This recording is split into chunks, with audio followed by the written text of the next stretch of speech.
घने जंगल के बीच एक पुराना और शांत तालाब था। उस तालाब का पानी कभी सूखता नहीं था।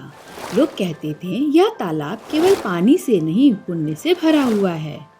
तालाब के किनारे एक छोटी सी कुटिया में महात्मा करुणानंद रहते थे। वे बहुत कम बोलते, लेकिन जब भी बोलते उनकी वाणी हृदय को छू जाती। उसी तालाब में एक बड़ा और जहरीला सांप रहता था। वह अपने आप को तालाब का मालिक समझता था। कोई भी जानवर पानी पीने आता तो वह फुफकारता, डराता और कई बार डस भी लेता।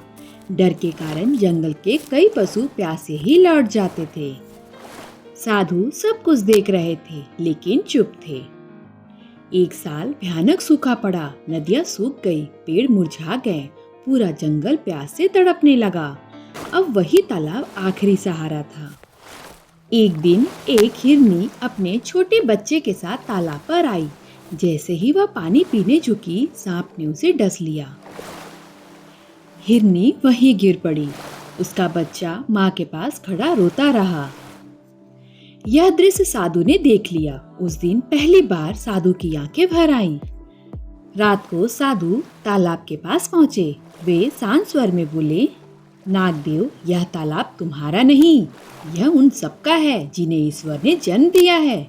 सांप क्रोधित होकर बोला, मेरे पास जहर है, इसीलिए शक्ति मेरी है, और जहाँ शक्ति होती है अधिकार भी वहीं होता है। साधु ने बहुत शांति से उत्तर दिया, जो शक्ति दूसरों का जीवन छीन ले वह शक्ति नहीं, अहंकार होती है। यह सुनकर सांप और अधिक क्रोधित हो गया। उसने साधु को डस लिया, लेकिन साधु न गिरे, न चिल्लाए, न उनके चेहरे पर पीड़ा दिखी। वे वहीं बैठ गए और आंखें बंद कर ली। सांप हैरान था। वह बोला, मैंने तुम्हें डसा है, फिर भी तुम मरे क्यों नहीं?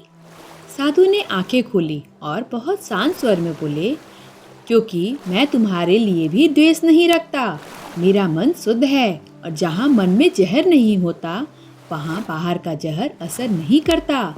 मैं वर्षों से इस तालाब का पानी पीता आया हूँ। यह पानी सेवा, त्याग और करुणा से पवित्र है, इसलिए इसमें अमृत का गुण आ गया है। और सबसे बड़ी बात, जिसने जीवन को बचाने का संकल्प लिया हो उसे मृत्यु भी छूने से डरती है। यह सब सुनकर सांप का घमंड टूट गया। उसी क्षण उसका शरीर कांपने लगा। उसका जहर ही उसे जलाने लगा। वह दर्द से तड़पने लगा। साधु ने उसे वहीं नहीं छोड़ा। वे उसे कुटिया में ले गए, जहाँ जड़ी बूटियों से उपचार किया। 3 दिन तक उसकी सेवा की। जब सांप ठीक हुआ, उसकी आंखों से आंसू बह रहे थे। उसने कहा, मैं जीवन छीनता रहा और आपने मुझे जीवन दिया। उस दिन से सांप ने प्रतिज्ञा ली, अब मैं तालाब का मालिक नहीं, उसका रक्षक बनूंगा। अब वह केवल फुफकारता, किसी निर्दोष को नहीं डसता। पशु पक्षी निडर होकर पानी पीने आने लग गए। कुछ वर्षों बाद साधु शरीर छोड़ गए, लेकिन तालाब आज भी जीवित है। और कहते हैं, जब भी कोई कमजोर प्राणी वहां आता है तो एक सांप छाया बनकर उसकी रक्षा करता है।